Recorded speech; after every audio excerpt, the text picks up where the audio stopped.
इस वक्त एक बहुत बड़ा जियो political and Jio economics event हो रहा है अबू धाबी में। ये रायसीना मिडल ईस्ट करना यार ये बहुत बड़ी चीज थी। रायसीना डायलॉग से भारत की कूटनीति क्षमता में भी काफी वृद्धि हुई है और वो इवेंट वो एनुअल कॉन्फ्रेंस है जो दिल्ली में हुआ करती थी, यानी कि रायसीना डायलॉग। इस सम्मेलन में इस बार 115 देशों के 2500 प्रतिनिधि हिस्सा ले रहे हैं और इसका आयोजन ऑब्जर्वर रिसर्च फाउंडेशन द्वारा किया जा रहा है। इंडियन इन्वेस्टर्स हैं, बड़े पैमाने पे इन्वेस्टर्स हैं। इंडिया 50 ईयर एडवांस सोचता है, सो उनको पता है कि हमने क्या करना है। Indians have become investors. India हमारे से आगे निकल रहा है, तो इस हमारे खुद की पोटेंशियल भी कम है इस हवाले से। पाकिस्तान की मशीयत बड़ी कमज़ोर है, हमारी सियासी हालात ठीक नहीं है, हमारे लोग यूनाइटेड नहीं है, हमारे मुस्लिम उम्मा के साथ रसाई नहीं है, बहुत सारे मसाइल हैं जो हम लोग पीछे रह रहे हैं। कि मैं तो कहूँगी भारत का मुस्लिम उम्मा टेक ओवर है ये, अरब कंट्रीज ही नहीं सिर्फ बल्कि भारत का इस्लामिक कंट्रीज टेक ओवर है ये। और उनको इस सारी चीज़ की समझ आ गई है कि अगर हमें अपना दुनिया में मौक़िफ़ देना है, अपने आप को आगे लेके चलना है, तो भाई ये सारा कुछ करना पड़ेगा। वो ग्लोबल ले गए हैं अपनी कॉन्फ्रेंस को। वैसे भी उनके तमाम इवेंट्स ग्लोबली हुआ करते हैं। डॉक्टर जयशंकर के लिए जगह जगह वो भाई रेड कारपेट डालते हैं, जगह जगह वो डॉक्टर जयशंकर के लिए रेड कारपेट डालते हैं। एंड दे डू अंडरस्टैंड, वो इस चीज़ को अंडरस्टैंड करते हैं कि हमें क्या करना है, डॉक्टर जयशंकर को कैसे विन करना है। और वो डॉक्टर जयशंकर को पता है कि मैंने इनके लिए, आपको पता है ना कि doctor Jaishankar was the doctor Jaishankar on his second trip globally, वो अबू धाबी आए। उन्होंने पूरी की पूरी जो रायसीना मिडल ईस्ट जो है, अब देखें इसको थोड़ा समझें। रायसीना इनका एक प्रीमियर डायलॉग फोरम है, थिंक टैंक है, ऑब्जर्वर रिसर्च फाउंडेशन के तहत, जो पूरी दुनिया के अंदर ये सेशंस करते हैं। पूरी दुनिया के अंदर ये सेशंस करते हैं। अब होता क्या था कि पूरी दुनिया से लोगों को बुलाया जाता था, पूरी दुनिया से लोगों को बुलाया जाता था और उनको कहा जाता था कि भाई आप जो है वो ये सारा करें। अब वो कहते हैं कि अच्छा ना, आपको अबू धाबी बुला लेंगे, वहाँ पे जितने दिन मर्जी रहो। हर बंदा wants to go to Abu Dhabi, हर बंदे को वीज़े का भी मसला नहीं होता ऑलमोस्ट। तमाम लोगों ने जिन्होंने वेस्टर्न वर्ल्ड से आना होता है उनको तो कोई मसला नहीं होता, उनको तो कोई मसला नहीं होता।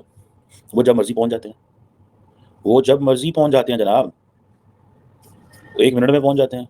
इट्स ऑल ईजी, वो 1 मिनट में पहुँच जाते हैं। और उन्होंने बुलाया कहाँ से? पूरी दुनिया से। ये जो रायसीना मिडल ईस्ट है, पूरी दुनिया से उन्होंने बुलाया। यार उनके जो स्पीकर है ना, देखिए दिस इज स्टाइल, वो इसको लेके चले गए हैं रायसीना को, अब इंटरनेशनल स्टैंडर्ड पे लेके चले गए हैं।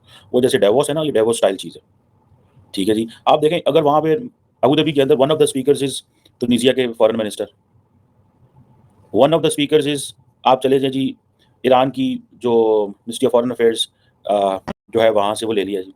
One of the speakers is DGG public policy research United Arab Emirates. National Defence College UAE के एक स्पीकर है। इसी तरह अमेरिकन कंपनीज के स्पीकर हैं। इसी तरह बहुत सारी जो जिसे कहते हैं ना कि इंडिया के स्पीकर हैं जिनको वो लेके गए हैं। अब इंडिया से जिन लोगों को दुबई लेके गए उनको टिकटें नहीं है।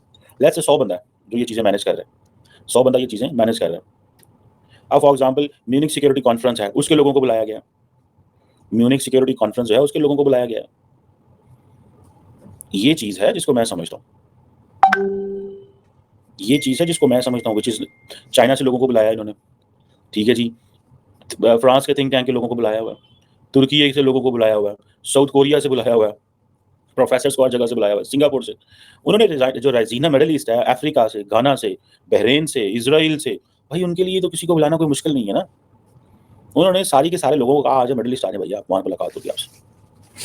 मिडल ईस्ट रायसीना जो है वो एक प्रीमियर डायलॉग फोरम है, ठीक है जनाब। और ये मकसद है उसका कि जिस तरह मर्जी जैसे मर्जी, ठीक है, ये काम जो है वो इसको इंडिया से बाहर भी किया जाए। The more we do it outside India the better it is. आप देखें ना, स्पेन के फॉर्मर फॉरेन मिनिस्टर को कहना कि चलो आओ, स्पेन के फॉर्मर, मैं ये चीज़ तो कहता हूँ भैया इस पर फोकस करो, ये सॉफ्ट पावर है। इन लोगों को बुलाओ पाकिस्तान, ऐसे लोगों को, उनको टिकट्स दो, उनको 4-4 दिन के होटल स्टे दो, ठीक है, 4-4 दिन के होटल स्टे दो।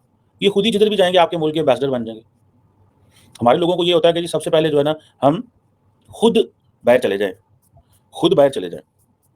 इसको देखिए, इसको बड़े पैमाने पे थोड़ा सा उठाना पड़ेगा, बड़े पैमाने पे थोड़ा सा उठाना पड़ेगा। और अगर हम इसको बड़े पैमाने पे उठा लें, पाकिस्तान अगर इस तरह जैसा जो फोरम है, तो ये बड़ी बात है यार, इट्स नॉट अ जोक। दोस्तों नमस्कार, और आपका अपने पसंदीदा भारतीय चैनल ट्रू इंडियन रिएक्शन पे बहुत बहुत स्वागत है। दोस्तों, भारत 2016 से ही रायसीना डायलॉग कॉन्फ्रेंस का आयोजन करता आया है। अब तक ये न्यू दिल्ली में आयोजित होता था, लेकिन इस साल इसे यूएई के अबू धाबी में किया जा रहा है। इस आयोजन के द्वारा भारत अपनी साख को मिडिल ईस्ट और पूरी दुनिया में और मजबूत कर रहा है। अरब देश भारत के प्रभाव को महसूस करते हुए भारत से और नजदीकी बनाने की कोशिश कर रहे हैं, लेकिन इस बात ने हमारे प्यारे भिखारिस्तानियों को परेशान कर रखा है। उन्हें बिल्कुल भी अच्छा नहीं लग रहा है कि भारत पाकिस्तान के अरबी आकाओं के इतना ज्यादा निकट होता जा रहा है। पाकिस्तानी ये बातें कर रहे हैं कि रायसीना डायलॉग जैसे आयोजन पाकिस्तान को भी कराने चाहिए ताकि वो भारत के बढ़ते सॉफ्ट पावर को बीट कर पाए। पर मेरे प्यारे भिखारिस्तानियों, ऐसा करने के लिए आपको जिहाद, दहशतगर्दी जैसी गंदी चीज़ों को तो छोड़ना पड़ेगा, जो आपके बस की बात है नहीं। तो खैर, ये आपका सपना एक सपना ही रहेगा। आइए इसी पृष्ठभूमि पर बने इस मजेदार वीडियो को आगे देखते हैं। हम आपसे मिलते हैं नेक्स्ट वीडियो में। तब तक के लिए टेक केयर एंड जय हिंद। भारत के लिए ये एक बहुत ही अच्छी अपॉर्चुनिटी निकली कि डॉक्टर जयशंकर अटेंड करें इंडोनेशिया के प्रेसिडेंट को दिया जाने वाला डिनर, और उसके बाद फौरन निकल कर पहुंचे वो वहां पर। यानी डॉक्टर जयशंकर ने अपना रिपब्लिक डे सेलिब्रेट किया और फौरन वो निकल के पहुंचे अबू धाबी, और वहां पर इस वक्त वो दुनिया भर के जो लीडर्स हैं उनसे मुलाकातें कर रहे हैं। रायसीना डायलॉग का अबू धाबी में होना, ये एक बड़ी ही जबरदस्त अपॉर्चुनिटी मिल गई है इंडिया को कि वो ग्लोबल कर लिया, वो ग्लोबल ले गए हैं अपनी कॉन्फ्रेंस को। वैसे भी उनके तमाम इवेंट्स ग्लोबल ही हुआ करते हैं। ये ना मिडल ईस्ट टेक ओवर है, भारत का मिडल ईस्ट टेक ओवर है ये, बल्कि मैं तो कहूंगी भारत का मुस्लिम उम्मा टेक ओवर है ये। अरब कंट्रीज ही नहीं सिर्फ, बल्कि भारत का इस्लामिक कंट्रीज टेक ओवर है ये। आप देखिए, आप यानी देख लें, आप जितने भी इस्लामिक कंट्रीज हैं इस वक्त इंडिया के इन कंट्रीज के साथ कितने कमाल के ताल्लुकात हैं, कितने जबरदस्त रिलेशंस हैं। अबू धाबी में वो पूरी जो मिडल ईस्ट है उसके साथ मिल रहे हैं, उनके लीडर्स के साथ, अरब कंट्रीज के। इंडियन इन्वेस्टर्स हैं, बड़े पैमाने पे इन्वेस्टर्स हैं।